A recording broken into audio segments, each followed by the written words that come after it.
Trigger point dry needling is a treatment option that physical therapists can do for their patients. A trigger point, the easiest way that I like to explain it to people is a knot or a tight spot that develops in a muscle. And what you can think of it as is a kink in a water hose. So when you have a kink in a water hose, you can't get water that feeds through the hose. When you have this kink or this knot, trigger point, tight spot in a muscle, you basically cut off part of the body's blood supply to that part of the muscle. Now, muscles thrive with blood supply because they need oxygen to function. So when you have that tight spot that the blood flow is not getting to properly, then you get a decrease in the oxygen supply and this buildup of basically chemical junk in the muscle. And our body's pain receptors are really good at detecting the presence of that chemical kind of junk that's present in the muscle. So that will trigger a pain response, and that's why that tight trigger point in the muscle can cause you pain.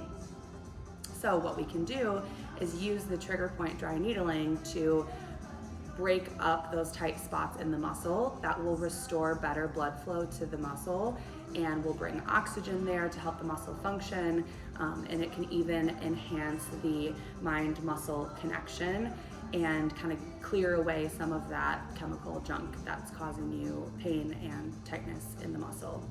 So patients that might benefit from trigger point dry needling are patients that have these really stubborn tight spots, or people that just don't tolerate the manual targeting of those trigger points, because you can target those trigger points manually with your massage techniques. But sometimes the dry needling can be a little bit more effective because although it might be a little uncomfortable while you're experiencing the treatment, you usually can get those muscle knots taken care of a little bit faster. So these are examples of the needles that we would use for trigger point dry needling. You can see that there are different sizes that correspond to the different lengths. So depending on how bulky or deep the muscle is, you might use a longer or a shorter needle.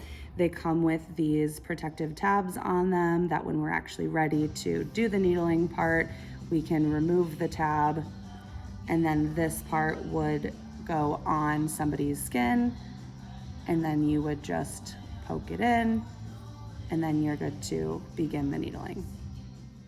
We are going to do a demonstration of trigger point dry needling to the upper trap. So what we're feeling around for are these trigger points or these knots in the muscle. And what the patient can expect to feel is an unexpected twitch in the muscle, kind of feels like a deep cramping or aching. And then it also sometimes can refer pain that travels elsewhere. So in this muscle, this might go down the shoulder, this might go up towards the head and towards the neck, but we're gonna give the muscle a pinch here, insert the needle, and then just kind of poke around until we find a good spot. There's a couple different techniques that you can do. You can piston the needle like this, where you kind of go back and forth, trying different angles. You can also just hold the needle in place. Sometimes this area can be quite sensitive.